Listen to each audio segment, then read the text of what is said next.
Hi, this is Birgit Albrecht. Welcome to this video training where I will show you how you can easily draw a floor plan of your home yourself. You know, one of the first steps to create your future home is to get to know your place. Some of you might have floor plans of their homes, but most people are lacking this valuable information. If you don't have a floor plan of your home yet, or you have a drawing but without measurement, you will learn in this video how you can simply do it yourself without any previous knowledge. And this is what you will learn. I will show you how to measure the rooms, how to get the details of your interior, and how you turn this information into a floor plan drawing. Let's get started with step number 1. I'm sure you all have seen floor plans. They might be detailed with measurements or just simple like this one. You know that a floor plan shows the floor level of a home, which is horizontally sliced in a height of about 3 feet or 1 meter above the ground. Everything which is above this level is usually drawn with dotted lines. Things which are lower than 1 meter will occur as lines. The things which are cut are filled with color or any pattern. Now I'm going to show you how you can draw your own home's floor plan yourself. Here's the list of things you need before you get started. You need some sheets of paper for sketches, size DIN A4 or DIN A3, letter or ledger size. White or graph paper for drawings, size DIN A4 or DIN A3, letter or ledger size. A geometric ruler, a regular ruler or an architectural scale ruler with different scales for drawing your floor plans. A wood rule, a tape measure or a laser rangefinder in the unit of measurement you want to measure with. A soft pencil and different color pencils, an eraser, probably a camera if you're not yet living there, and a ladder. Now let's take action. The first thing we do is take a look at the property and walk through the rooms to get a first impression, how they are arranged, where are the doors and windows, and so on.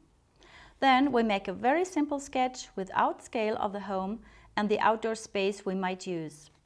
We don't measure anything yet, as we will use this sketch only to record the measurements and other information. This is not the final drawing.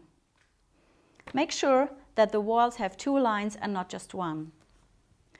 In the next step, you add windows and door openings.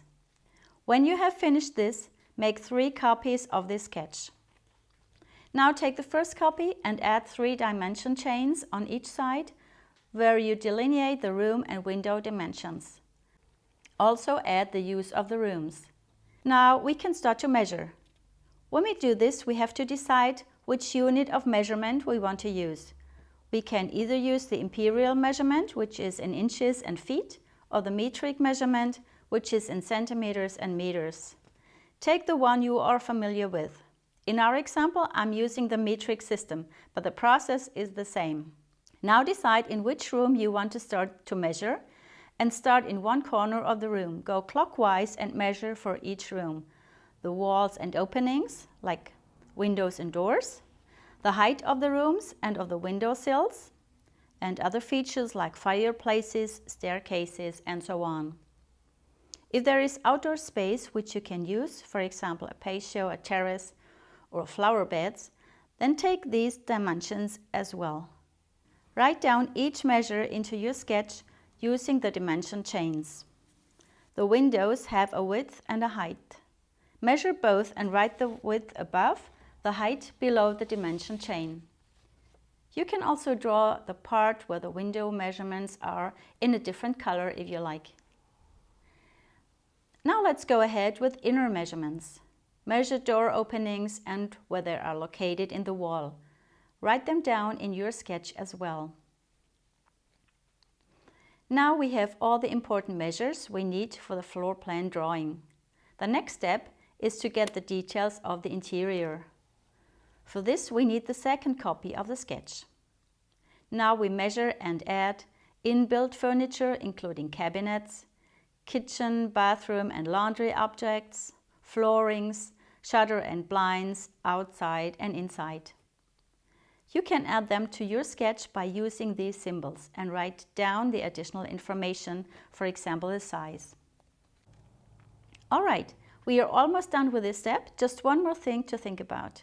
For the planning, we might want to know where are, for example, ceiling lights, sockets and outlets for TV, internet and telephone. Where are heating radiators or installations for ventilation? For this, we need the third copy and add the technical installations, which might be important. You can use different colors if you like. For example, red for heating radiators, for the hot water heater or the hot water tank. Blue for the ventilation and cooling, like air conditioners, ventilation system or ceiling fans. And yellow for electricity, like fuse box, electrical outlets, and connection for lamps and telephone, internet and TV outlets. Alright, so this is how the third sketch looks like now. Perfect, now we are ready to implement all this information and turn the sketch into a floor plan drawing, which is our step number 3. You first determine the scale of your drawing. Here you can see the typical scales which are used for drawings. Typical scales for floor plans in the imperial system are 1/8 inch scale or 1/4 inch scale. In the metric system, 1:100 or 1:50. In our example, I'm using the metric 1:100 or 1/8 inch scale. Now that we have all the measures, we can always draw single rooms in bigger scales, for example 1:50 or 1/4 inch scale, if we want to plan the location of the furniture and the technical equipment. Remember, the bigger the scale, the bigger your drawing.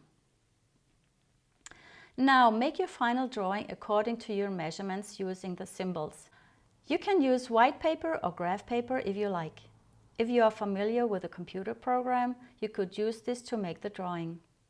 Feel free to draw the floor plan on your computer. No matter how we make it, we use the same method as for the sketches and start in one corner.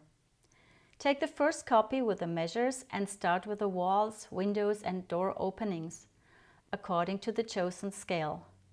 Like in our sketch, we go clockwise so that we don't forget anything. Now we can decide what we want to add. In our example, we want to add the kitchen and bathroom. So we take the second copy and add kitchen and bathroom equipment by using the symbols.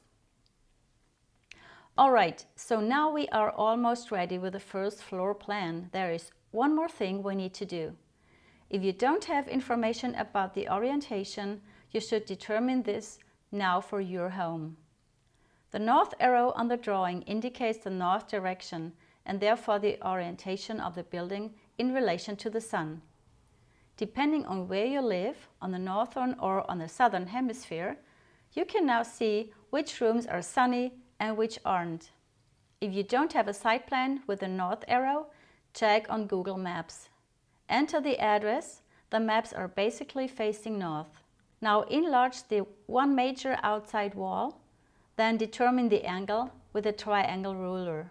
As you now turn your floor plan how you want to have it, you can draw the north arrow with this angle. Perfect, now you are ready. Depending on your purpose, you can always use this information to make further and more detailed planning or when you're moving to another home. Alright, so I hope you enjoyed this video training. Now download your workbook with the single steps and the symbols. You will find the ebook with all the details on PDF on this website. Now get started. See you soon. Bye bye.